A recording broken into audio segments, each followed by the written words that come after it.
So we're the wizard, press attack, select the enemy, and it'll do the rhythm. Bang!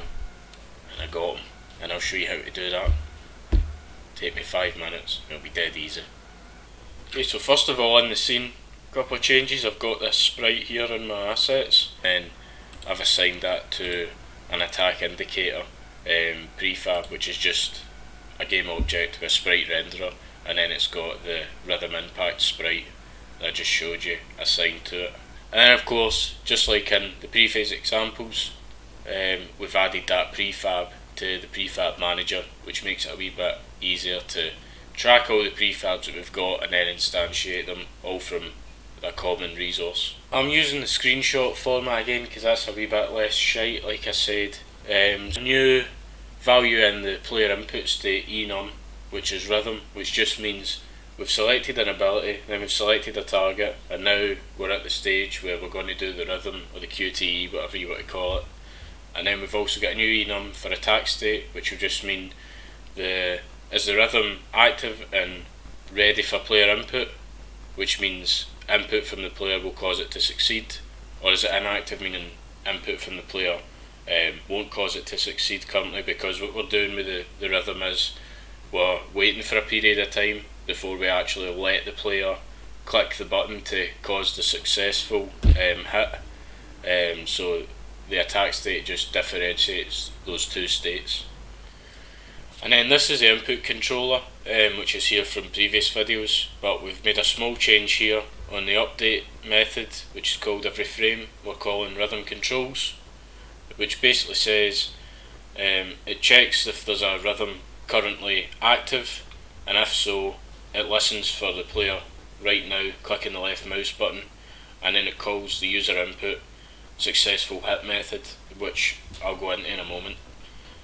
So just go from top to bottom. This is part 1 of this controller. So we've got a current rhythm, which will just reference the rhythm currently in progress. That can be null, or it can have a value attached. This is the indicator, which is the sprite that I showed you in the scene. And then every frame we're calling process active rhythm, which basically checks, is there a rhythm currently active? If so, check if it's ran out of time. So currently I think it's 1.5 seconds the rhythm lasts for the player to provide input, and if they don't, then it fails. So that's just going through each frame and saying, has that timer expired, and if so, then end the rhythm process. And then in part 2 here, we've got a method for start new rhythm, which just allows us to, like it says, start a new rhythm. And this calls a start coroutine method, which calls process rhythm here, just allowing us to do the wait for seconds. So like I said, waiting for a period of time before we allow the player to provide input, and then we set the rhythm to active. And you'll see that method here, set rhythm active. It checks if we've got an indicator sprite currently, and if not, then we instantiate a new one. We set the indicator to active in the scene, we reset the parent, and we set the local position to just put it slightly above the agent sprite, which is what we're doing with these two lines. We then declare a new rhythm instance, and we call begin, which is attached to the rhythm class, which I'll show you in a minute. Our successful hit will be called from the user input when they are successful in providing a left mouse click when the rhythm is set to the active state. End rhythm is just the method we call to end the rhythm, reset the turn, reset the input state, and hide the indicator, which is done in this final method here, which checks that we've got an indicator object, and if we do, send it to false. Now I've copied in this whole user input class just in case you need to see the full thing again for the larger picture. There's a couple of small changes here. So in the select target, from the last part, what you should have is in this line here, line 40 on my screenshot, we're resetting the turn and we're printing out that we attacked the enemy. I've replaced that with the rhythm controller start rhythm, because instead of resetting the turn and moving on when we click a target, we want to start the rhythm process. So that's what we're doing here. And then we've got another new method here called successful hit, which is called when the user successfully clicks the left mouse button during the active state. And then my final thing to show y'all is in the rhythm class. So this is the class that we we're instantiating when we started a new rhythm process. So we've got 3 properties here.